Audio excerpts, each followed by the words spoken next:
कप्तान का 9 नशिस्तों पर इंतखाब लड़ने का ऐलान, हुकूमत बौखला गई। इलेक्शन कमीशन पर दबाव। NA 108 फैसलाबाद में ज़िमनी इंतखाब के लिए इमरान खान के कागजात नामजदगी मुस्तरद। रिटर्निंग अफसर का कहना है कि इमरान खान के दस्तखत दुरुस्त नहीं, कागजात असासों की तफसील इत्मीनान बख्श ना होने पर मुस्तरद किए। PTI कारकुनान ने इलेक्शन कमीशन दफ्तर के बाहर एहतजाजन धरना दे दिया। इलेक्शन कमीशन के खिलाफ नारे।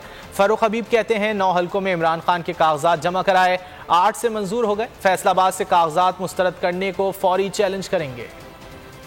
आप रिटर्निंग अफसर हो, FPR ने वो रिटर्न्स जो हैं वो एक्सेप्ट की हुई हैं, इलेक्शन कमीशन ने वो गोशवारे एक्सेप्ट किए हुए हैं। आप किस तरीके से इन चीज़ों के ऊपर जो है वो सवालात भी पूछे हैं, उसके बावजूद हमने कि इनको चीज़ें फराहम की, इसकी तसल्ली की, लेकिन उसके बावजूद जो जिस किस्म की कागजात मुस्तरद करने का इन्होंने काम किया है, इसको हम मजम्मत करते हैं। इसको हायर फोरम के ऊपर हम चैलेंज करेंगे और इंशाल्लाह इमरान खान के कागजात भी इस हल्के से मंजूर होंगे।